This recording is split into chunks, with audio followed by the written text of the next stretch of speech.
My son and my daughter-in-law brought me to a five-star hotel for the first time. We stayed there all weekend, but then he said, "Thanks for the stay, Mum," and ran off, leaving me without any money to pay the bill. Suddenly, the elderly receptionist came out from behind the counter and asked, "Are you Mr. Harrison's daughter? I worked for your father for 33 years. Before he died, he told me, 'Give this envelope to my daughter when you see her.' When I opened the envelope, I was speechless because my son had planned this whole thing from the beginning, and what I discovered inside changed my life forever. Let me tell you how I arrived at that nightmare moment. 2 weeks ago, Michael called me with a voice I hadn't heard since he was a kid. Excited, warm, like he actually cared. "Mum, I want to take you somewhere special.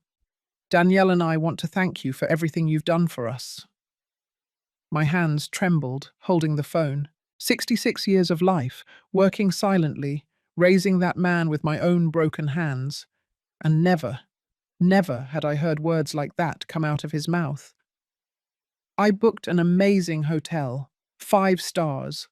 "Mum, you are going to have your own suite, spa, gourmet restaurant, all inclusive. It's your gift. You deserve it." I closed my eyes and the tears just rolled down. I thought that finally, after so many years of sacrifice, of sleepless nights cleaning other people's houses, of shattered knees scrubbing floors to pay for his college, my son saw me. He valued me. He loved me. How stupid I was. Friday morning, Michael and Danielle picked me up in a shiny black sedan. She wore a champagne-coloured dress that probably cost more than my rent for 3 months. He had on expensive sunglasses and that perfect smile he always wore when he wanted something. But I didn't know that then. I only saw my son, successful, elegant, finally proud of his mother. The hotel was a palace. Towering marble columns, floors so shiny you could see your reflection, crystal chandeliers that seemed to rain down golden light. The smell of jasmine and expensive wood floated in the air. I had never stepped foot in a place like that. I felt small, out of place, in my old brown dress and my worn-out shoes. But Michael took my arm and whispered, "Relax, Mom. You are just as important here as anyone." Danielle was smiling next to me, perfect, made up like a magazine model. "Sandra, you are going to love the suite. It has a garden view, a jacuzzi tub, everything." Her voice was sweet like poisoned honey, but I didn't know it. I only felt gratitude, happiness, that warm feeling in my chest, thinking that maybe, just maybe, my life was finally getting better. The suite was bigger than my entire apartment, a huge bed with white sheets that looked like clouds, giant windows that overlooked a garden full of red and yellow flowers, a cream-coloured sofa where 3 people could sleep, and the bathroom. My God. The bathroom had pearl-coloured tiles, mirrors with golden lights, towels so soft they made me want to cry. I sat on the bed and touched the sheets with trembling hands. This was real. My son had brought me here. He loved me. The weekend was a dream. Breakfasts with exotic fruits I'd never tasted, lunches in the restaurant where the waiters treated you like a queen. Michael ordered wine. Danielle laughed that crystalline laugh, and I felt part of something beautiful. For the first time in decades, I didn't think about debt, bills, or the pain in my back. Only that moment of false peace existed. Saturday night, we had dinner on the hotel terrace. The lights of Los Angeles shone in the distance like fallen stars. Michael raised his glass and said, "To you, Mum, for everything you sacrificed for me." Danielle applauded. I cried. We toasted. And as the sweet wine went down my throat, I didn't know I was swallowing my own destruction. Sunday morning, Michael told me to come down to the lobby at 11. We'll check out together. Don't worry, Mum. I went down right on time, with my small suitcase and my heart full. He and Danielle were already there, talking to the blonde receptionist. I walked over, smiling. Michael saw me, hugged me tight, and whispered, "Thanks for the stay, Mum. It was an unforgettable weekend." Then he put the bill in my hands, $11,000, and he left. They walked away slowly, as if they were strolling in a park. Michael with his hands in his pockets, Danielle with her designer purse hanging from her shoulder, both laughing softly, whispering things to each other. I watched them pass through the hotel's glass doors, get into that shiny black sedan, and disappear into the morning traffic of Los Angeles. Just like that. As if nothing happened. As if I weren't his mother. As if the last 3 days hadn't existed. My legs stopped responding. The paper with the bill was shaking so much in my hands that the numbers became blurry. $11,000. 11,000. I made $800 a month cleaning houses. $11,000 was more than a year of my life working until my back broke. And my son knew it. He knew exactly how much I earned, how much I had, how much I didn't have. He knew I couldn't pay that. Never could. The blonde receptionist cleared her throat softly from the counter. "Ma'am, will you be paying in cash or with a card?" Her voice was kind, professional, but there was something in her eyes. Pity. She was watching my humiliation in real time and trying to be polite about it. I opened my mouth, but no sound came out. Only a choked gasp, as if someone had kicked me in the stomach. Around me, the lobby was still alive. A young couple laughed next to the marble fountain. A man in a suit talked on the phone in English, gesturing with his free hand. A family with small children dragged suitcases toward the elevator. Everyone living their normal lives while mine was falling apart in pieces right in front of them. I felt heat on my cheeks, pure humiliation running through me like liquid fire. I don't have it." The words came out broken, barely a whisper. The receptionist tilted her head, waiting. Her pink nails tapped softly on the keyboard. "Ma'am, if there's a problem, I can call the manager." Problem. That small word to describe the abyss I had just fallen into. My son had abandoned me in a luxury hotel with no way to pay. He had used me. He had brought me here knowing exactly what he was going to do, planning it, enjoying it. The tears began to fall without permission, thick, hot, loaded with rage and shame. The guests started to look at me, some with curiosity, others quickly looking away, embarrassed to witness something so intimate and painful. The receptionist grew nervous. "Ma'am, please, calm down. Please, calm. We'll figure this out." But her voice sounded hollow. There was no solution. I didn't have $11,000. I didn't even have 1,000. I barely had enough for the bus ride home. Suddenly I heard slow steps, dragging across the marble. Steps of someone older. I looked up with soaked eyes and saw an elderly woman coming out from behind the counter. She must have been over 80 years old. Completely white hair pulled back in a bun, deep wrinkles that told decades of stories, and honey-colored eyes that looked at me with a strange intensity. She wore the hotel uniform, but hers was different. Older, as if she had been wearing the same fabric for 30 years. She approached me with short but firm steps. The blonde receptionist looked at her, surprised. "Emma, you don't have to—" But the elderly woman raised a wrinkled hand, silencing her. "Emma?" That name didn't mean anything to me then. The elderly woman stopped in front of me, so close I could smell her soft perfume of lavender and thyme. She studied my face as if she were looking for something specific. Her eyes scanned my features with a mixture of astonishment and sadness. "You are Mr. Harrison's daughter." Her voice was raspy but firm. The question hit me like a punch to the chest. "Harrison, my father." No one had said that name in front of me for more than 30 years. He had died when I was 35, leaving me alone with a small child and no inheritance. Only blurry memories of a serious man who worked too much and spoke little. "Yes, yes, I am his daughter." My voice came out broken, confused. How did this woman know who my father was?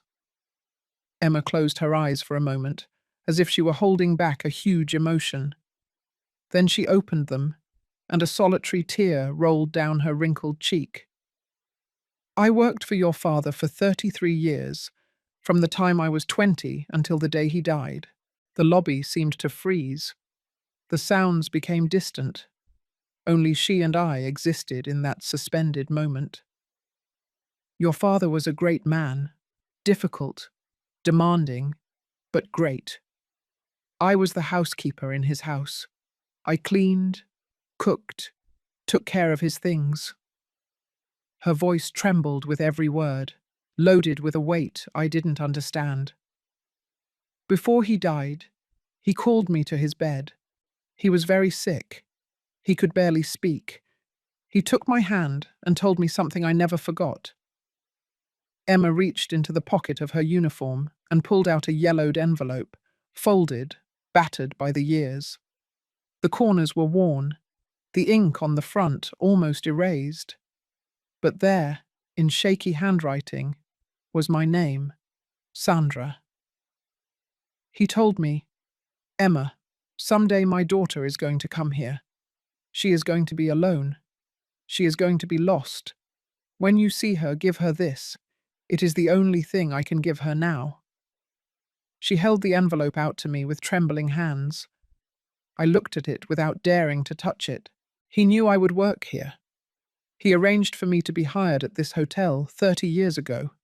He told me to wait, that someday you would arrive. And here you are. Her voice broke completely. After 33 years, I can finally fulfill my promise. I took the envelope with numb fingers. It was heavy. Something solid was inside. Something more than paper. I opened it slowly, feeling every second stretch like hot rubber. Inside was a folded letter and an old, rusted metal key. The key had a number engraved on it, 447, and hanging from it was a small leather tag with a handwritten address. I unfolded the letter.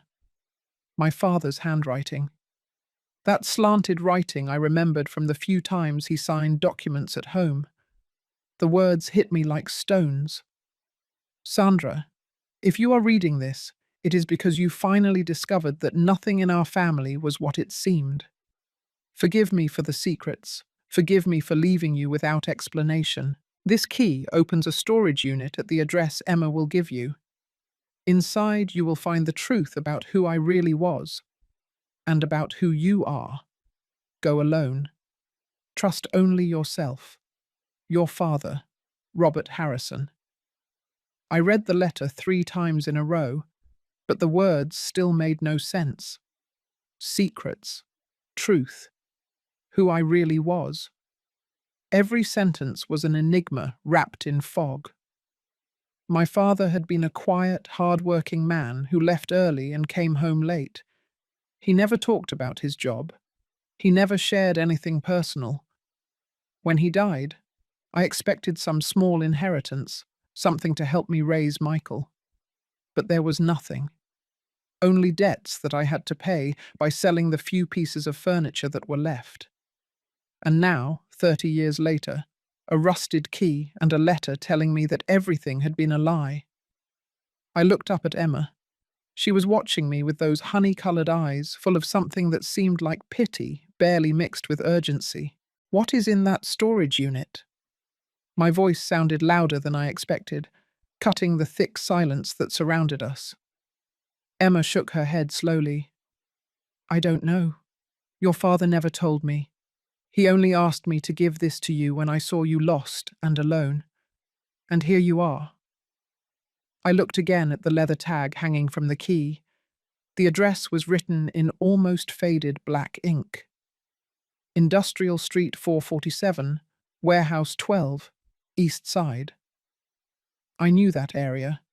It was an abandoned part of the city, full of old warehouses and broken streets where no one went after sundown. A dark, forgotten place, perfect for hiding secrets you didn't want anyone to find. "Ma'am." The voice of the blonde receptionist abruptly brought me back to reality.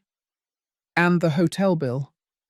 She was still standing there, holding that paper with $11,000 that I couldn't pay. The humiliation hit me again, but now there was something more. Rage. A cold, sharp rage that grew in my chest like cutting ice. My son had done this to me. He had brought me here knowing exactly what was going to happen, planning it. Emma turned to the receptionist with an authority I didn't expect from someone so old. "I will take care of the lady's bill. Put it in my name. I will pay it in installments from my salary." The receptionist opened her mouth to protest, but Emma silenced her with a look. "Your father saved my life more times than I can count. This is the least I can do for his daughter." I didn't know what to say. The words were stuck in my throat.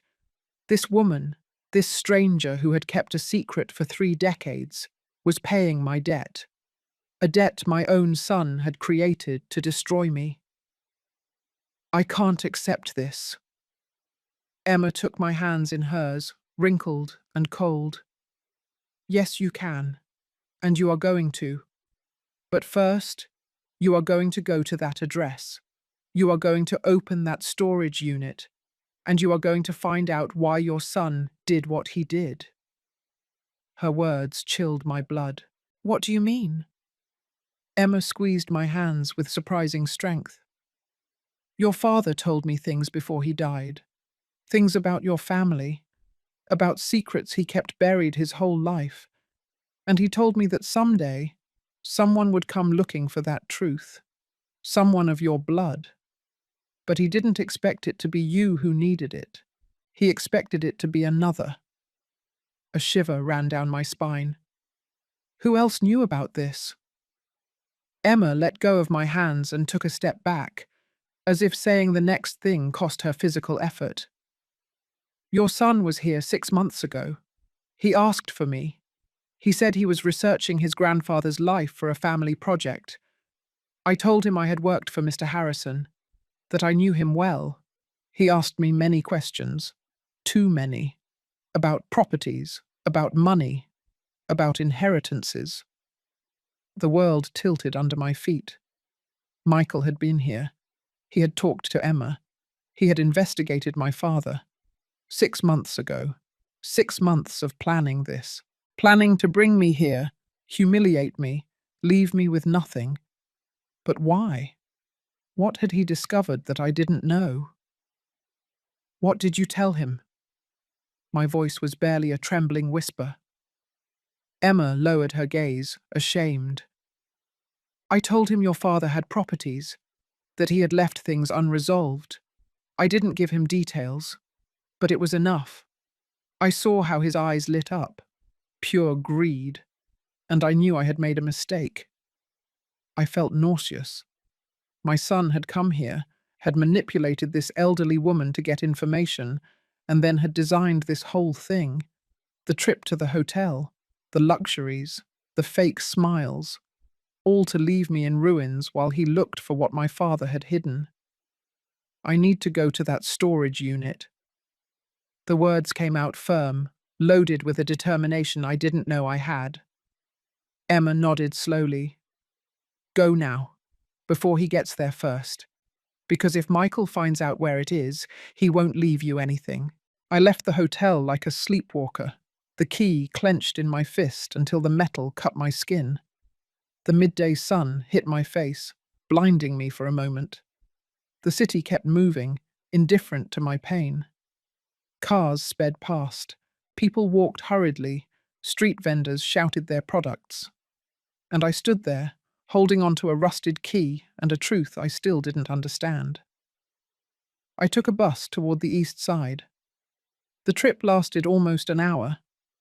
I sat next to the window, watching how the city changed from clean, modern buildings to old constructions with graffiti and broken windows. The streets became narrower, dirtier, more dangerous.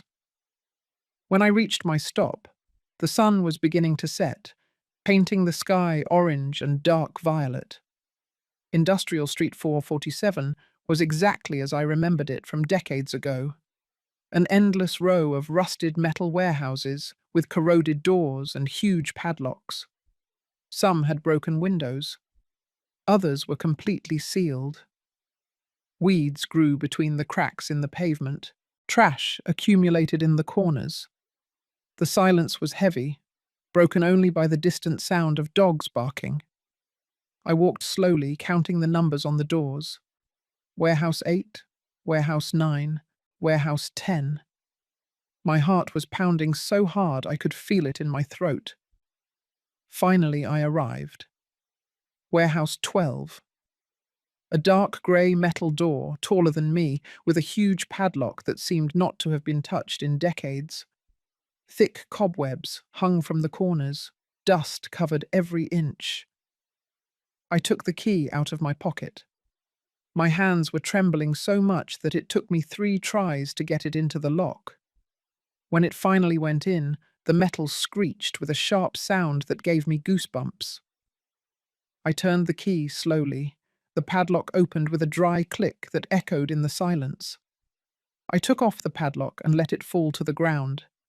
Then, with both hands, I pushed the door. It opened slowly, grinding as if it were screaming in pain. A blast of cold, damp air came out from inside, bringing with it the smell of mildew, rusted metal, and something else. Something old. Something that had been waiting to be discovered for 30 years. I looked inside. Total darkness. Only shadows dancing in the gloom. I reached for my cell phone, turned on the flashlight, and took the first step toward the truth my father had buried. And what I saw inside made me realize that my life would never be the same. My cell phone light cut through the darkness in a trembling beam that barely illuminated 6 feet ahead. The inside of the warehouse smelled of abandonment, of years of accumulated silence between cold metal walls. My footsteps echoed against the cracked concrete floor, each echo multiplying until it became ghostly whispers. I advanced slowly, sweeping the light across every corner, every shadow that seemed to move. The space was larger than I imagined. About 65 feet long, maybe 30 feet wide. The walls were covered with rusted metal shelves, full of cardboard boxes rotted by humidity. Some had collapsed, spilling their contents onto the floor. Yellowed papers, destroyed folders, blurry photographs. In the center of the warehouse was an old wooden table, covered in dust so thick it looked like grey velvet. And on that table, perfectly centered, as if someone had left it there yesterday, was a large, thick manila envelope, intact, dust-free, as if time hadn't touched it. I approached slowly, my heart hammering against my ribs. This didn't make sense. Everything else in the warehouse was destroyed by decades of abandonment, but that envelope looked new. Someone had been here. Recently. I reached out my trembling hand and picked it up. It was heavy, full of more than just paper. I opened it carefully and poured its contents onto the table. Documents. Dozens of documents. Property deeds, birth certificates, death certificates, old black and white photographs, and a brown leather notebook with folded corners. I gripped the phone light between my teeth to free my hands and started to look through them. The first deed was for a house in the center of the city. Address, Liberty Avenue 328, registered in the name of Robert Harrison, my father. Date, 1982. I had never seen that address. I never knew my father owned properties beyond the humble house where I grew up. I checked the next document. Another property, and another, and another. 5 houses in total, all in expensive areas of the city, all registered during the 1970s and 1980s. How was this possible? My father worked in a textile factory. He earned enough to support us. But there were never any luxuries, never any vacations, or new cars, or expensive clothes. My mother sewed our skirts from scraps. I wore shoes until the soles fell off. And my father had 5 properties? My hands trembled, holding those papers that rewrote my entire family history. I picked up one of the birth certificates. The name stopped my heart. Ramon Harrison Delgado. Date of birth, April 15th, 1968. Father's name, Robert Harrison. Mother's name, Victoria Delgado. I read the document 3 times, but the words didn't change. My father had another child, a son who was born 6 years before me, a son with another woman, a brother I never knew existed. I searched frantically through the papers. I found another certificate. Gabriela Harrison Torres, born in 1975. Father Robert Harrison, mother Martina Torres. Another daughter, 3 years younger than me. My breathing became ragged, short. My father had another family, maybe 2, maybe more. While I grew up believing we were his only world, he had other children, other women, other parallel lives that never intersected with mine. The photographs confirmed everything. I picked one up and brought it closer to the cell phone light. My father, young, maybe 30 years old, with his arm around a dark-haired woman with a wide smile. She was holding a baby. Behind them, a large house with a garden. In the next photo, my father with another woman, blonde this time, in front of a shiny car. In another, he was alone, standing in front of an office building, wearing a suit and tie.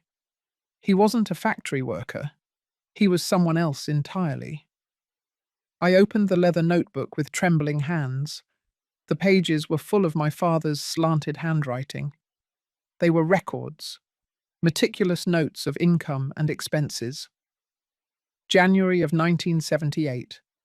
Rent collection, $3,200. Payment to Victoria, $500. Payment to Ellen, my mother, $400. Savings for new property, $2,300. Page after page, year after year, a cold, calculated record of how he divided his money among his different families. I sank onto the concrete floor, the notebook pressed against my chest. Everything I believed about my father was a lie. He wasn't a humble man who worked hard to support us. He was a businessman who had accumulated properties, renting out houses, exploiting tenants, maintaining multiple families in ignorance. And my mother never knew. She never suspected that the money he gave her was only a fraction of what he really had. But that didn't explain why Michael had done what he did. How had he discovered all this? And why was abandoning me at that hotel part of his plan? I searched through the documents until I found a recent one. A letter dated 7 months ago, written in handwriting I didn't recognize. Dear Michael Henderson, in response to your investigation into the estate of Robert Harrison, I confirm that the mentioned properties are still registered in the name of the deceased. However, there is a sealed will deposited in this notary office that cannot be opened until all legitimate heirs are located and notified. The recognized heirs to date are Ramon Harrison Delgado and Gabriela Harrison Torres. Sincerely, Notary Public Number 47. There it was. Michael had investigated his grandfather, had discovered the existence of the properties, the will, the other heirs, and he had decided that this fortune was his. But to claim it, he needed me, the other legitimate daughter, to disappear or be so destroyed that I couldn't fight legally. That's why the hotel. That's why the humiliation. That's why leaving me without money. He wanted to break me emotionally, ruin me financially, so that when the time came to open that will, I wouldn't have the strength or the resources to claim anything. A metallic sound pulled me out of my thoughts. It came from outside. Footsteps. Someone was walking near the warehouse. I jumped to my feet, put the most important documents in my purse, and turned off the cell phone flashlight. The darkness swallowed me whole. The steps were getting closer, slow, heavy, intentional. They stopped right in front of the warehouse door. "I knew you would come here, Mum."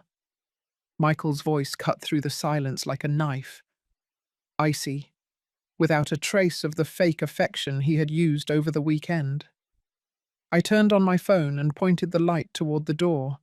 He was there, a silhouette outlined against the orange sunset sky. He no longer wore the expensive sunglasses or the perfect smile. His face was hard, his eyes shining with something dark I had never seen in him before. "Emma told you, didn't she?" The stupid old woman couldn't keep her mouth shut. He took a step inside. I backed away instinctively. "I spent 6 months researching your father. 6 months, discovering that the saintly grandfather I never knew was actually a liar who accumulated a fortune while keeping us in poverty. And now that fortune belongs to me." "He had other children, Michael." My voice sounded firmer than I expected. "There is a will, other heirs. It is not just yours." He let out a dry, humorless laugh. "Those heirs don't know you exist. And if you don't exist legally, you can't claim anything. That's why I needed to destroy you first. Leave you broke, without resources, without dignity, so that when the time comes to open that will, you will be so broken that you can't fight." Danielle appeared behind him, her arms crossed, and that cold expression that I now understood was her true face. "The hotel was my idea," she said with poisonous pride. "An emotional and financial blow at the same time. Elegant, don't you think?" They laughed together, and the sound turned my stomach.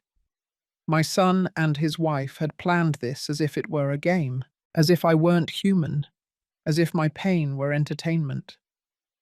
"I won't let you keep it." The words came out before I could think them.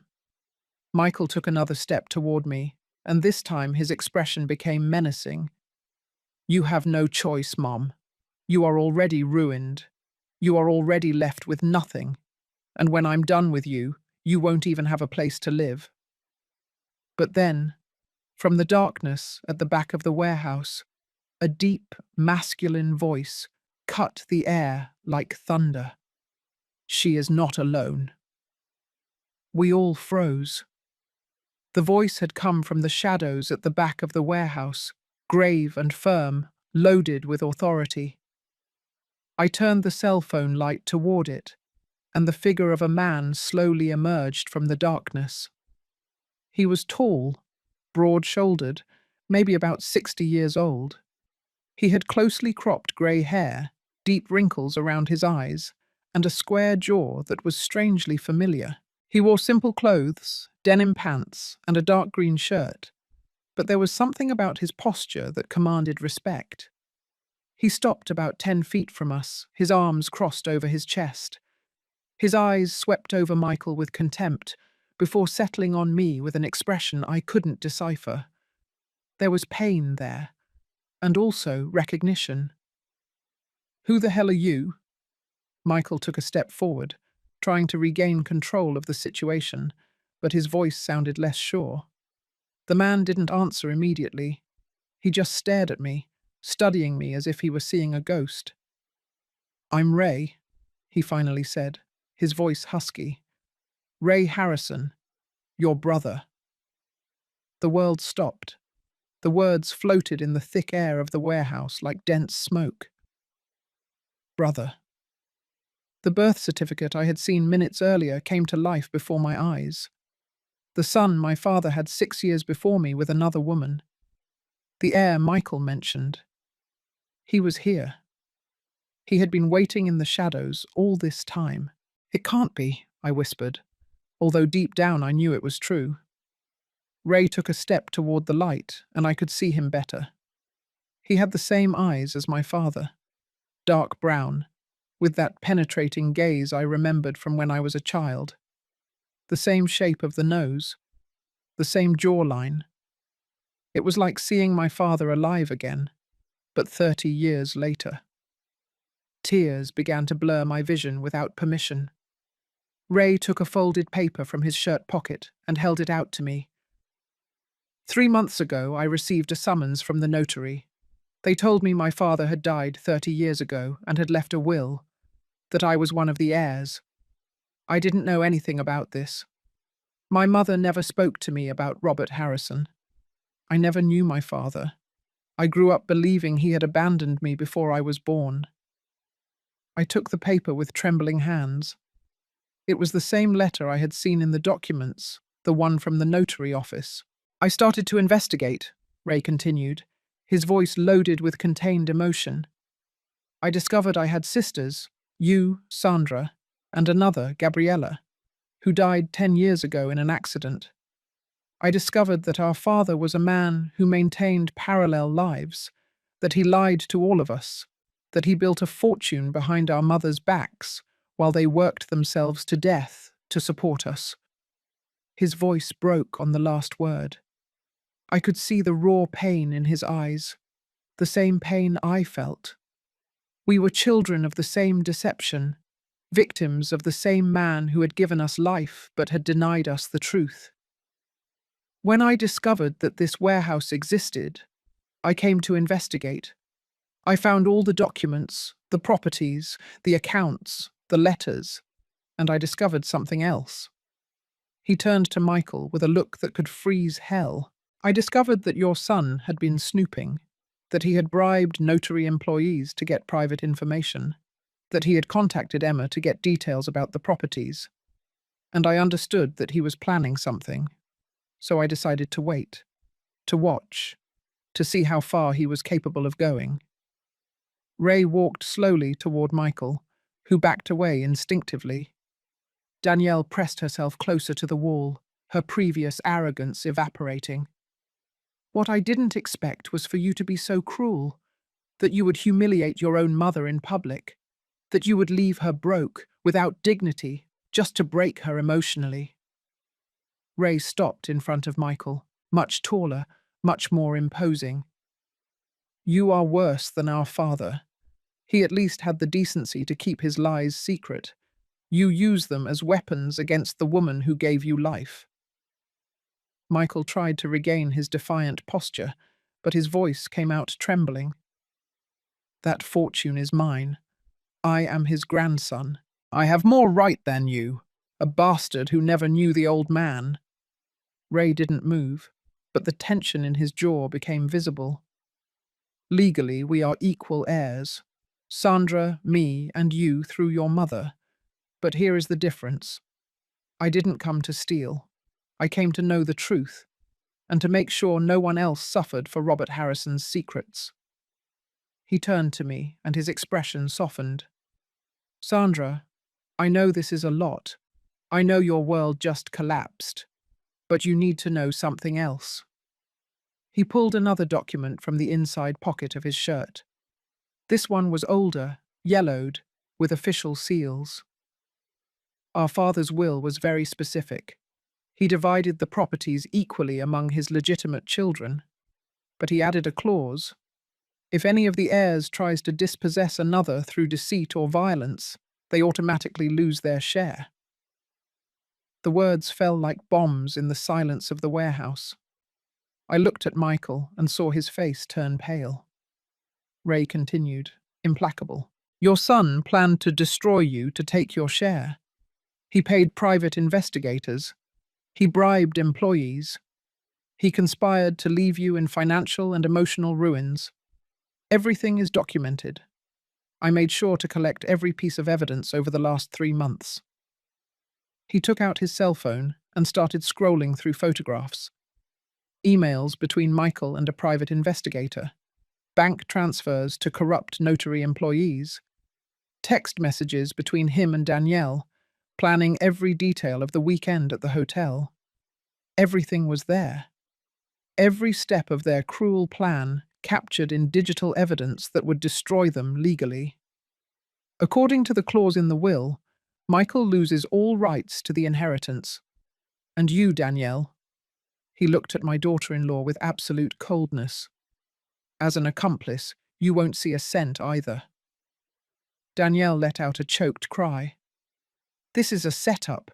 You can't prove it. Ray smiled without humor. I can, and I will. I have already delivered copies of all this evidence to the notary in charge of the will. The legal hearing is in 2 weeks. By then, you two will not only lose the inheritance, you will face charges for fraud, emotional extortion, and conspiracy. Michael exploded. You are a meddling bastard. This is not your problem. She is my mother, not yours. He took a threatening step toward Ray, but Ray didn't flinch. Exactly. She is your mother, the woman who raised you, who sacrificed for you, who gave you everything she had, and you repaid her with betrayal. That makes you something worse than a thief. It makes you a monster. The silence that followed was so dense it could be physically felt. Michael trembled with impotent rage. Danielle cried against the wall, her mask of perfection completely destroyed. And I stood there, trying to process that in a single afternoon I had lost my son, but I had gained a brother, that my father was a liar, but he had the foresight to protect us from the grave, that everything I thought I knew about my family was false. Ray approached me and put a large, rough hand on my shoulder. I know it hurts. Believe me, I do. I went through the same thing 3 months ago. Discovering your whole life was built on lies is like dying and being reborn at the same time. But there is something you need to understand. His voice became softer, almost tender. Our father was a terrible man, but we don't have to be. We can choose what to do with what he left us. I don't want that fortune. The words came out of my mouth before I could think them. Ray nodded slowly as if he had expected exactly that answer. Me neither. At least not all of it. That's why I have a proposal. But first, we need to finish this. He turned to Michael one last time. You have 2 options. You leave here now. You stay away from your mother forever. And maybe, just maybe, I won't press criminal charges. Or you try to fight this legally, and I will make sure you spend the next few years in a cell. Michael looked at me with pure hatred. There was no trace of the son I once loved, only a cruel stranger who had used my love as a weapon. This doesn't end here. He spat the words like venom. He grabbed Danielle by the arm, and they both left the warehouse, their steps echoing against the metal until they faded into the distance. And then, for the first time all afternoon, Ray and I were alone. The silence that remained after Michael and Danielle left was different. It wasn't oppressive or menacing. It was strange, loaded with unanswered questions and half-discovered truths. Ray remained standing in front of me, his hands in his pockets, looking at me with a mixture of curiosity and caution, as if I were a wounded animal that could attack or flee at any moment. And maybe he was right. I didn't know what to feel. I didn't know if I should cry, scream, or just sink to the floor and give up. How did you know I would be here today? My voice sounded husky, worn out by so many emotions in so few hours. Ray shrugged and leaned against one of the rusted shelves. I didn't know for sure, but I knew your son's plan. I knew he would bring you to the hotel, that he would abandon you, and I assumed Emma would keep her promise. So I've been coming here every afternoon for the last 2 weeks, waiting. Today was the day. 2 weeks. This man, this stranger who shared my blood, had spent 2 weeks waiting in an abandoned warehouse to protect me from a danger I didn't even know existed. Why? The question came out barely as a whisper. Why do you care what happens to me? You don't know me. We don't know each other. Ray looked away toward the shadows at the back of the warehouse, and for a moment I thought he wouldn't answer. Because I spent 58 years believing I was alone in the world, he finally said, his voice loaded with an old, deep sadness. My mother died when I was 19. I never had siblings. I never had family beyond her. And when I discovered I had sisters, that there were people in the world I shared blood with, I felt something I had never felt before. Hope. The possibility of not being alone. He turned to me, and his eyes shone with contained tears. Gabriella is already gone. Only you and I were left. And I wasn't going to let your son rob you before we could meet.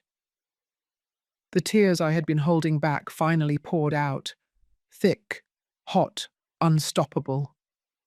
I cried for my lost son, for my lying father, for my mother who died without knowing the truth, for all the years Ray and I had lived apart, ignorant of each other's existence. I cried until there were no more tears, only dry sobs that shook my entire body. And Ray walked over and hugged me. He didn't say anything. He didn't try to comfort me with empty words. He just held me while I fell apart, his embrace firm and warm, smelling of simple soap and honesty. And in that embrace from a stranger who was my brother, I felt something I hadn't felt in decades. Security. The feeling that someone was on my side unconditionally, without hidden agendas, without betrayals waiting in the shadows. When I finally calmed down, Ray let go of me and pulled a clean handkerchief from his pocket. I took it and wiped my face, ashamed that I had broken down like that. I'm sorry, I murmured. He shook his head. Don't apologize. You have the right to cry. You have the right to feel everything you are feeling. I cried for weeks when I discovered the truth about our father. He crouched down and picked up the leather notebook that I had dropped on the floor. He opened it to a marked page and showed it to me. Look at this. Here is the proof of who Robert Harrison really was. I brought the cell phone light closer. It was a journal entry dated 1985. Victoria threatened today to tell everything if I don't give her more money. I gave her $500 extra to shut her up. Ellen suspects something. I must be more careful. The properties are generating good income. Soon I can buy the 5th house. I read entry after entry, each one colder and more calculating than the last. My father didn't write about love or regret. He wrote about money, control, manipulation, how to keep his women separate, how to ensure none of his children knew each other, how to maximize his profits from the properties while giving us the bare minimum to survive. It was a meticulous record of a double, triple life, maintained with the precision of an accountant and the coldness of a con artist. He was a monster, I said, and the words burned my throat. Ray closed the notebook slowly. He was human, a selfish, cowardly, and cruel human, but human nonetheless. He sat down on the concrete floor, leaning his back against the wall, and motioned for me to sit beside him. I did, too tired to keep standing. You know what the saddest thing is, Ray continued, that in the end, with all his money and his properties and his secrets, he died alone in a hospital. None of his women were there. None of his children were with him. Only Emma, the employee he paid to keep his lies. Emma took care of him until the end, I remembered the elderly woman's words in the hotel lobby. Ray nodded. She was the only loyal person he had. And it wasn't even for love. It was for misguided loyalty and the 33 years of salary he gave her. But at least he had the decency to fulfill his last wish, to give you that envelope, to make sure you knew the truth. We sat in silence for several minutes. The warehouse was cold, the humidity seeping through the cracks in the metal. But there was something comforting about sharing that desolate space with someone who understood exactly what I was feeling. You said you had a proposal. I finally broke the silence. Ray straightened up and looked me directly in the eyes. The 5 properties our father left are worth approximately $800,000 in total. According to the will, we are each entitled to $400,000. It is money neither of us needed, but which we now have. He paused, choosing his words carefully. My proposal is this. We sell the properties. We take that money and use it to do something our father never did. Something good. Like what? Ray smiled for the first time since I met him, and that smile completely transformed his face. Emma needs money for her old age. She has worked her whole life and barely has enough to survive. We will give her $50,000. It's the least we can do for the woman who kept our father's secrets, but in the end, helped us find each other. I nodded slowly. That made sense. It was fair. The rest we divide, but not to spend it on ourselves. We use it to help other people. We can create a fund for single mothers who work cleaning houses, like our mothers. Women who are raising children alone, breaking their backs to give them an education. We give them scholarships. We give them opportunities. We do something meaningful with that dirty money. His eyes shone with intensity. We turn the legacy of a liar into hope for people who really need it. Tears returned, but this time they were different. They were not of pain, but of something akin to peace. Our father used that money to control and hurt, I said slowly. We will use it to free and heal. Ray extended his hand toward me. Do you agree? I took his hand, rough and strong, and shook it firmly. I agree. We got up from the floor, shaking off the dust and dampness. Ray began to gather the documents scattered on the table, organizing them into neat piles. We will need a lawyer, someone to help us with the legal process of the will and the sale of the properties. I nodded. I know someone, a neighbor who is a lawyer. She was always good to me. Ray smiled. Perfect. Tomorrow we start the paperwork. Tomorrow. The word sounded strange. A few hours ago I didn't have a tomorrow. I was destroyed, abandoned, without a future. And now I had a brother, a plan, and something like a purpose.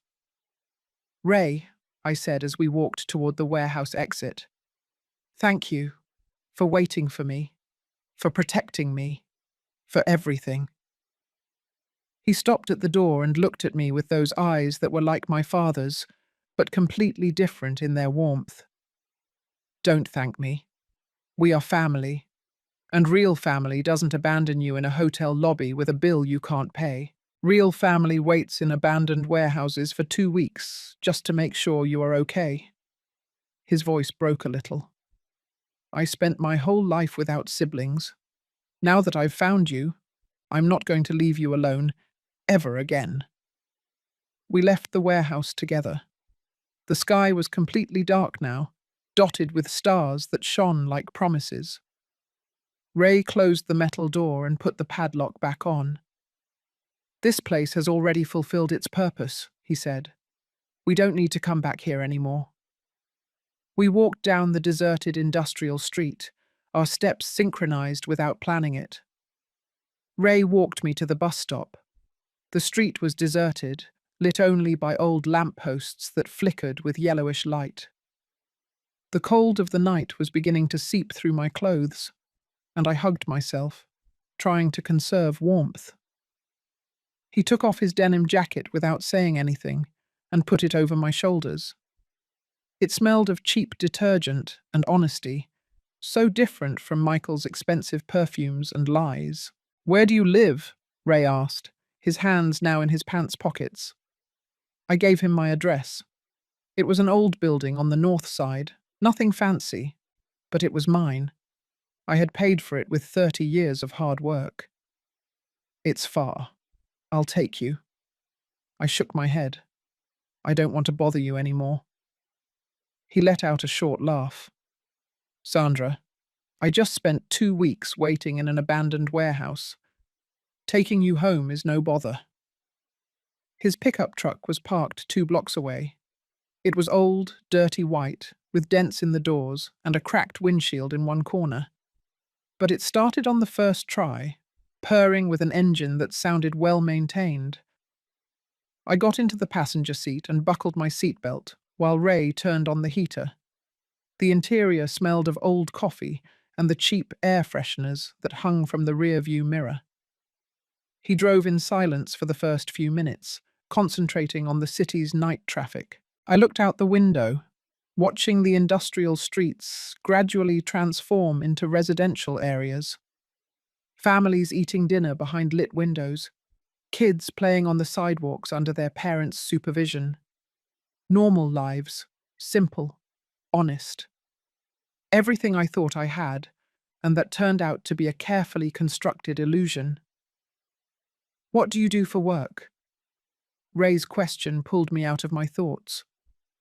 "I clean houses, 5 days a week, sometimes 6 if I need extra cash." My voice sounded tired even to my own ears. Ray nodded slowly. "My mother cleaned houses too. She worked until the cancer left her so weak she couldn't even hold a broom. She died with shattered hands and a broken back. She was 48 years old." The pain in his voice was so raw that it hurt my chest. "My mother died at 52. Diabetes. She didn't have money for medicine. She kept working until she collapsed at one of her clients' houses. The owner didn't even call an ambulance. She just called me to come pick her up because she was dirtying her marble floor." The words came out bitter, loaded with a rage I had kept for 14 years. Ray hit the steering wheel with the palm of his hand, not hard, but with impotent frustration. "Our mothers killed themselves working while our father accumulated properties. He could have helped them. He could have given us better lives. But he chose secrecy and control above everything else." He rubbed his eyes with one hand, as if trying to erase painful images. "That's why I want to use that money to help other women, so that no other mother has to die cleaning the floors of people who don't even see her as human." "What do you do for work?" I asked, needing to shift the weight of the conversation a little. Ray smiled sadly. "I'm a mechanic. I have a small shop on the south side. I fix old cars, the ones people with money no longer want. I don't earn much, but it's honest. Every cent that comes into my pocket, I earned with my own hands, not by stealing from anyone or lying to anyone." There was pride in his voice, a genuine pride that my son never had. Michael. The thought of him pierced me like a knife. My son, the child I raised, who I fed with food I didn't eat so he wouldn't go hungry. The child I walked to school every day for 12 years, walking in the sun and rain because we didn't have money for the bus. The child who cried in my arms when he had his first heartbreak, when he failed a test, when he felt rejected by the world. That child had become a cruel stranger who used me as a disposable tool. "Do you think he will come back?" The question came out before I could stop it. Ray didn't answer immediately. He kept driving, his hands firm on the steering wheel, his gaze fixed on the road.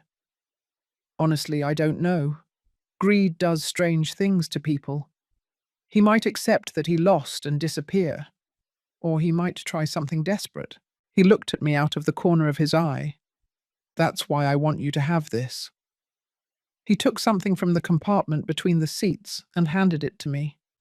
It was a card with his phone number handwritten on it. If Michael tries to contact you, if he threatens you, if you feel you are in danger, you call me immediately, no matter the time, no matter the day. You call me, and I will go. The seriousness in his voice left no room for doubt.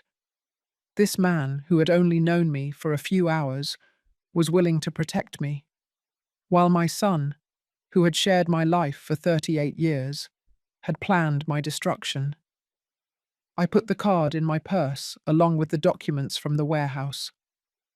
Ray, there's something I don't understand. He looked at me briefly before returning his gaze to the road. Why did our father write that will that way, with that clause about heirs trying to deceive others? If he spent his whole life lying and manipulating, why put a moral rule in his will? Ray exhaled slowly. I've thought a lot about that. I think in the end, when he knew he was dying, he had a moment of clarity, or maybe cowardice. He didn't have the courage to tell us the truth in life, but he wanted to make sure that after his death, none of his children would destroy each other for his dirty money. It was his twisted way of protecting us, not from ourselves, but from each other. One last manipulation, I said bitterly. Even from the grave, he kept controlling. Ray nodded. But this time, his manipulation protected us. Without that clause, your son would have won. He would have destroyed you legally and kept everything. Our father, for the first time in his selfish life, did something that benefited us, even if it was by accident. We arrived at my building 20 minutes later. It was a grey concrete block of 5 stories, with small balconies full of hanging laundry and pots with half-dead plants. It wasn't pretty, but it was home. Ray turned off the engine and turned to me. Will you be okay tonight? The question was loaded with genuine concern. I nodded, although I wasn't sure if it was true. I'll be fine. I have a lot to think about, but I'll be fine. I got out of the truck and returned his jacket. He took it, but didn't move. Sandra, tomorrow morning at 10 o'clock, I have an appointment with my lawyer. Can you come? I want you to be there when we start the will process. I hesitated for a moment. Tomorrow I had work, 3 houses to clean.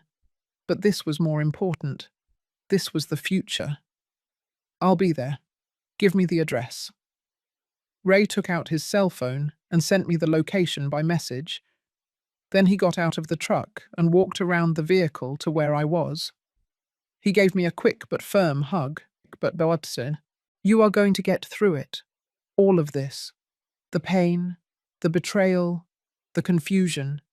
You are going to get through it because you are stronger than you think. He separated and looked me in the eyes.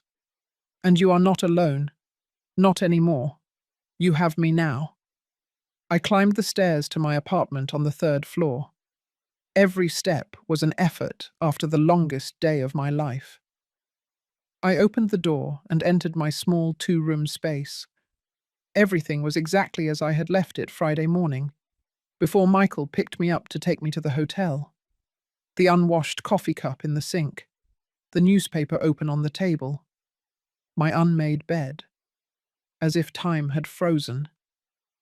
But I was not the same person who had left that apartment 3 days ago. That Sandra was naive. She still believed in her son. She still lived in the illusion of a loving family. This Sandra knew the truth. About her father, about her son, about the fragility of blood ties when money and greed intervened. But she also knew something new. That family doesn't always come from where you expect. Sometimes it comes in the form of a brother you never knew, waiting in an abandoned warehouse to make sure you are okay. I collapsed onto the sofa without even taking off my shoes. The exhaustion was total, physical and emotional. I closed my eyes, and for a moment only the silence of my apartment and the slow beating of my heart existed. Tomorrow, the legal process would begin.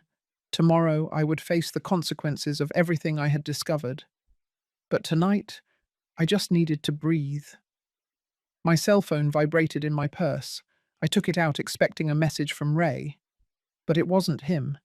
It was Michael. The message shone on my cell phone screen like an open wound.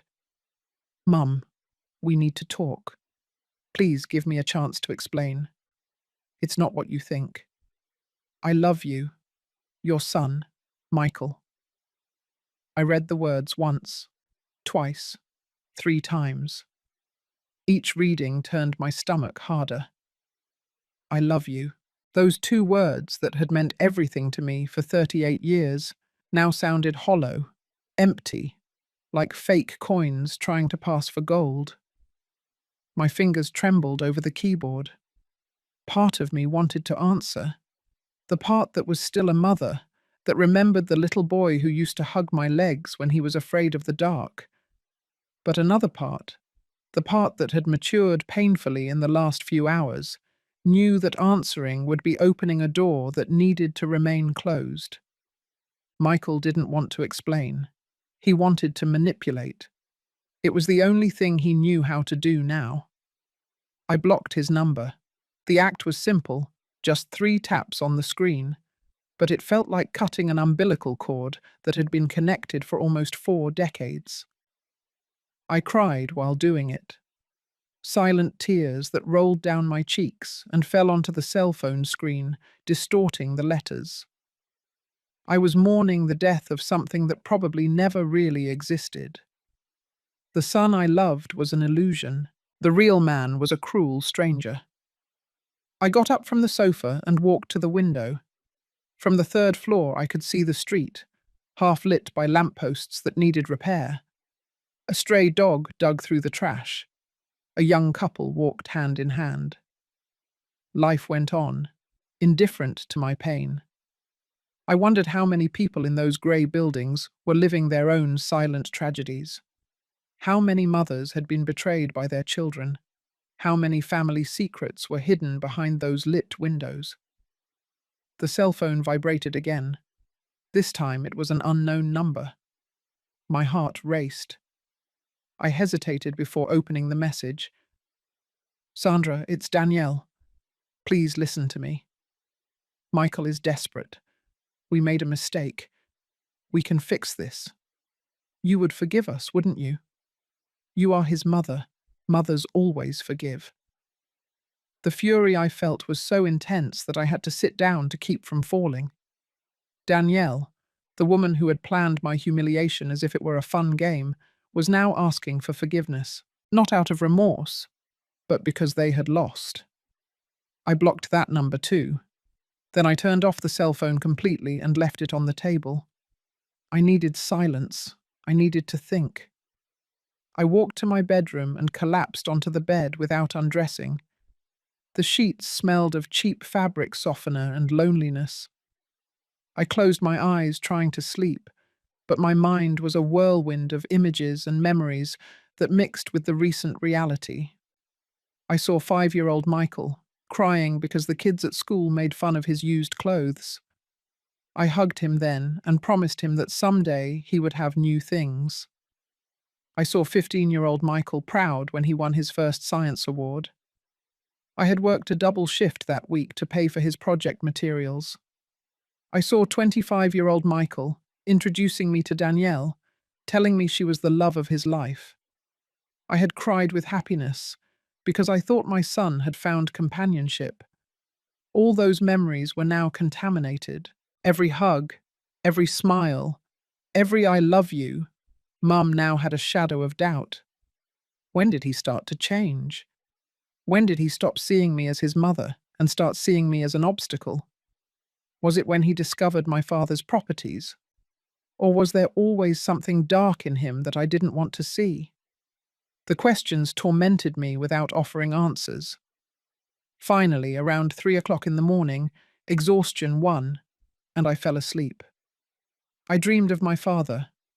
We were in a house I didn't recognize, huge and empty. He walked ahead of me, always out of reach, no matter how fast I ran. Every room I opened was full of photographs of people I didn't know, whole families smiling at the camera. And in every photograph, my father was there, with his arm around different women, different children, all his secret lives hanging on the walls like trophies. I woke up startled at 6 o'clock in the morning, my heart racing and the sheets soaked with sweat. The grey light of dawn filtered through the window. I got up with an aching body, as if I had fought a physical battle during the night. I went to the bathroom and washed my face with ice-cold water, trying to wake up, to return to reality. The woman looking back at me from the mirror looked 10 years older. Deep, dark circles, cracked lips, more pronounced wrinkles. Pain aged you. I made coffee as the sun finished rising. I sat at the kitchen table, wrapping my hands around the hot mug, letting the steam warm my face. Today I had to go with Ray to the lawyer. Today the process of untangling my father's inheritance officially began. Today I had to be strong. But right now, in the quiet of my kitchen, I allowed myself to be fragile. I allowed myself to feel the full weight of the betrayal. At 8 o'clock, I turned on my cell phone. There were 15 messages from Michael from different numbers. I didn't open them. I deleted them all without reading. There were 5 missed calls from Danielle. I ignored them too. And there was one message from Ray, sent at 7 o'clock in the morning. Good morning. Sandra, I hope you were able to rest a little. I'll be waiting for you at 10 o'clock. We are going to start fixing this together. Your brother, Ray, your brother. Those 2 words filled me with a strange warmth. I had never had siblings. I was always an only child. But now I had Ray, a man who protected me when he could have ignored me, who offered me an alliance when he could have seen me as competition, who called me sister after knowing me for barely a day. Family doesn't always come from the expected place. Sometimes it comes from the shadows of an abandoned warehouse. I showered, put on my most presentable clothes, a dark grey dress I used for special occasions, and carefully did my hair. I needed to look dignified. I needed to feel in control, even if inside I was chaos. At 9:30, I took the bus toward downtown New York, where the lawyer's office was. The journey was long, the morning traffic dense and noisy, but I used that time to prepare myself mentally. Ray was already waiting outside the building when I arrived. He wore black pants and a white shirt, freshly ironed. He looked nervous, but determined. He smiled when he saw me approach. I thought maybe you would change your mind. I shook my head. No, I need to do this. For me. For my mother. For all the truths that were never told. He nodded and offered me his arm. I took it, and together we entered the building. The office was on the 5th floor. Beige walls, framed diplomas, bookcases full of legal codes. The lawyer was a man about 50 years old, with thick glasses and a serious expression. His name was James. He greeted us with a formal handshake and invited us to sit in leather chairs across from his dark wood desk. Mr. Ray explained the basic situation over the phone, James began, opening a thick folder. But I need you to tell me everything from the beginning. Every detail is important. For the next hour, Ray and I told him everything. Our father's secret families, the will with the special clause, Michael's plan to destroy me and keep the inheritance, the evidence Ray had collected, the documents from the warehouse, everything. James took notes meticulously, asking specific questions, requesting clarifications. His face remained neutral, professional, but I could see his eyebrows occasionally rise at the most shocking details. This is complex but manageable, James finally said, closing his notebook. The clause in the will is clear. If we can prove that Michael attempted to dispossess Sandra through deceit, he automatically loses any right to the inheritance. The evidence Ray collected is solid: emails, text messages, bank transfers. It will be enough. He looked at me directly. But I need to ask you something, Ms. Sandra. Are you prepared for this? Proceeding legally means your son will face consequences, possibly criminal charges. Are you ready for that? The question hit me like a punch. Was I ready to see my son face criminal charges? The mother in me screamed no, that we find another way, that I forgive him. But the woman who had been humiliated, betrayed, and used knew there was no other option. I am ready, I said, and my voice sounded firmer than I expected. My son made his choices. Now he must face the consequences. James nodded in approval. He began to explain the legal process to us. First, he would present the evidence to the notary in charge of the will. Then, a formal hearing would be called, where all the heirs would be summoned. Michael would have the opportunity to defend himself, but with the amount of evidence Ray had collected, his options were limited. The entire process will take between 4 and 6 weeks, James said, organizing the documents on his desk. But I can tell you in advance that the result is almost certain. Michael will lose his rights. The inheritance will be divided between the two of you. Ray and I exchanged glances. We want to do something specific with that money, I said. We don't want to keep all of it. We want to create a fund to help single mothers who work cleaning houses, give their children scholarships, financial support, opportunities. James took off his glasses and looked at us with an expression he hadn't shown before. Respect, even admiration. That is extraordinary. I can help you establish a legal foundation.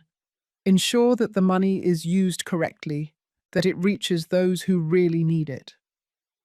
We spent another hour discussing the details. What would the foundation be called? How would we select the beneficiaries? What percentage of the money would be allocated to educational scholarships, and what percentage to direct financial support? Ray suggested calling it the Ellen and Victoria Foundation, in honor of our mothers. I nodded with tears in my eyes. It was perfect. Our mothers, who died broken and forgotten, would now have a legacy that would help other women avoid the same fate. When we left the office, it was almost 2 o'clock in the afternoon. The sun was shining brightly, and the city was bustling with life. Ray invited me to eat something. We found a small family restaurant 2 blocks away, with plastic tables and a handwritten menu on a chalkboard. We ordered turkey chili and soda. We ate in silence for several minutes, each lost in our own thoughts. "Do you think our mothers would be proud?" I finally asked, breaking the silence. Ray put down his spoon and looked at me directly. "I think they would be more than proud. They would be astonished. Their children, who grew up separate, who never knew about each other, found each other and decided to turn pain into hope. That's more than our father did in his whole life." He was right. Our father spent decades accumulating properties and secrets, building walls between his families. We, in less than 24 hours, had decided to tear down those walls and use his resources to build something better. "Are you afraid of the hearing?" Ray asked. I thought about the question honestly. Yes, I will have to see Michael face to face, hear his justifications, his lies, watch him try to manipulate everyone as he always has. But I also know I have to do it, not for revenge, but for justice, to close this chapter and be able to move forward. Ray nodded slowly. "I will be there, by your side, throughout the hearing. You won't face it alone." We finished eating and walked through downtown New York with no specific destination. We passed by shops, parks, street vendors. People surrounded us, each person living their own complex story. "Do you know what the strangest thing about all this is?" I said as we sat down on a bench under the shade of a huge tree. That if Michael hadn't been so greedy, if he hadn't betrayed me in such a cruel way, I never would have known the truth. I never would have gone to that warehouse. I never would have met you. Ray let out a bitter laugh. It's ironic. His betrayal united us. His plan to destroy you ended up creating something he never expected. A real family. We sat there for almost an hour, just talking, sharing memories of our separate, but strangely similar, childhoods. Our mothers' struggles, the sacrifices, the moments of hunger and cold, the small triumphs we celebrated as if they were huge. We discovered we had more in common than just blood.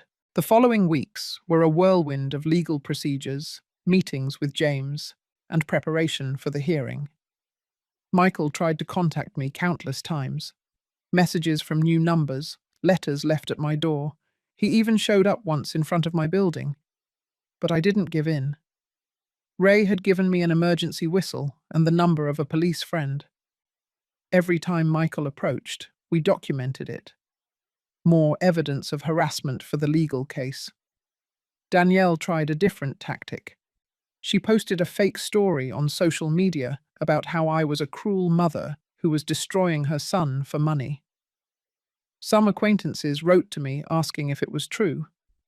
I explained the real situation. Some believed me. Others chose Michael's side. I learned that in times of crisis, you discover who your real friends are. And the list was shorter than I expected. But I also discovered new allies. Emma, the hotel receptionist, visited me one afternoon. She brought homemade cookies and tea. We sat in my small living room, and she cried while asking me for forgiveness for telling Michael information months ago. I didn't know he would use it to hurt you, she sobbed. I thought he was just interested in getting to know his grandfather. I hugged her and told her it wasn't her fault. She had been as much a victim of my father's secrets as any of us. The night before the hearing, I could barely sleep. I got up 3 times to get water. I checked my dark grey dress 5 times to make sure it was clean and ironed. I mentally rehearsed what I would say if I was asked to speak. At 4 o'clock in the morning, I finally gave up and made coffee. I sat by the window watching the city slowly wake up, the sky changing from black to grey to orange. Ray arrived at 8 o'clock to accompany me. He wore a dark suit that looked new, probably bought specifically for this occasion. "Ready?" he asked. I took a deep breath. As ready as I can be. The hearing was at the Notary Building, an old but elegant construction in the historic downtown. We entered a large room with dark wood walls, padded chairs, and a long desk where the notary and lawyers would sit. Michael was already there. He looked haggard, with deep dark circles and a wrinkled suit. Danielle was by his side, perfectly made up, but with a tense expression. When they saw me enter, Michael stood up. "Mom, please," he began, but his lawyer pulled him back down. Ray squeezed my shoulder gently, and we sat on the opposite side of the room. The division was clear. Them on one side, us on the other. The notary entered, an older man with completely white hair and a stern expression. He sat down, reviewed the documents, and began the hearing. Over the next 2 hours, James presented all the evidence. The emails where Michael planned my humiliation, the bank transfers to private investigators, the text messages between him and Danielle, laughing at my naivete, the testimonies from Emma. Everything was there, exposed under the cold light of the legal room. Michael's lawyer tried to argue that everything was a misunderstanding, that his client was only investigating family history, that the hotel incident was a communication error. But his arguments sounded hollow against the mountain of evidence. The notary listened in silence, taking occasional notes, his expression impenetrable. When it was time for the involved parties to speak, Michael stood up. "I just wanted what belonged to me," he said, his voice trembling between rage and desperation. My grandfather was rich and we lived in poverty. Why? Why did he keep all that while my mother cleaned houses until she broke? I had a right to that fortune. I needed it. I deserved it. He looked at me directly. And you, Mum, would never have done anything with that money. You would have wasted it on charity or kept it unused. I was going to do something great with it. I stood up, surprising myself. You are right about one thing, Michael. Your grandfather was rich and kept us in poverty. That was cruel and unfair. But your solution was to repeat his cruelty, to lie, to manipulate, to use people. You became him. My voice cracked, but I continued. I would have given you everything if you had asked me. Everything. But you chose to destroy me instead of trusting me. And that choice says more about who you are than about who your grandfather was. The silence that followed was absolute. Michael slumped into his chair, his head in his hands. Danielle cried silently. The notary closed his folder with a dry thud. I have heard enough. The evidence is clear. Michael Henderson violated the clause of the will that prohibits deceit among heirs. Therefore, he loses all his rights to the inheritance of Robert Harrison. The entirety of the estate will be divided between the remaining legitimate heirs, Sandra Harrison and Ramon Harrison. He hit his wooden gavel against the desk. This hearing is closed. We left the notary office under a bright sun that seemed inappropriately cheerful. Ray hugged me tightly on the sidewalk. You did it. You faced him and won. But I didn't feel victorious. I felt empty, sad. I had won the legal battle, but I had lost my son. We are going to turn that pain into something beautiful, Ray said, as if he could read my thoughts. We are going to help so many families that your son will never be able to erase the good we will do. 6 months later, the Ellen and Victoria Foundation officially opened. We had sold the 5 properties for a total of $820,000. We gave $50,000 to Emma, who cried for an hour when we handed her the check. The rest we divided. A portion for us to secure our futures, and the largest part for the foundation. In the first year, we granted 30 full scholarships to the children of domestic workers. We helped 50 mothers with emergency rent payments. We financed 3 small businesses for women who wanted to stop cleaning other people's houses. I never spoke to Michael again. I heard through others that he and Danielle divorced 6 months after the hearing, that he moved to another city, that he works in something that doesn't pay well. Part of me still hurts when I think of him. He is my son. That love is not completely erased. But I learned that loving someone doesn't mean allowing them to destroy you. Sometimes the hardest love is the one that is exercised from a distance. Ray became my real family. We eat dinner together every Sunday. We celebrate birthdays. We cry on the anniversaries of our mothers' deaths. And we work together at the foundation, interviewing families, handing out scholarships, watching our father's dirty money finally do some good in the world. One day, while reviewing applications in my small apartment, Ray told me something I will never forget. Our father taught us how not to live. He showed us the wrong path so clearly that we had no choice but to choose the opposite. In that twisted sense, he gave us a gift. He gave us the certainty of what kind of people we didn't want to be. He was right. I didn't want to be like my father, keeping secrets and building empires on lies. I didn't want to be like my son, destroying others for greed. I wanted to be like my mother, like Ray's mother. Women who worked until they broke to give their children something better. Today, 3 years after that afternoon at the hotel where my world collapsed, I look back and see the path clearly. The pain was real. The betrayal was devastating. But from those ashes grew something unexpected. A brotherhood with a man who should have been a stranger, but became my anchor.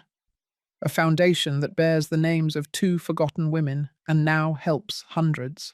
And a version of myself that is stronger, wiser, and finally free from the lies that defined my family for generations.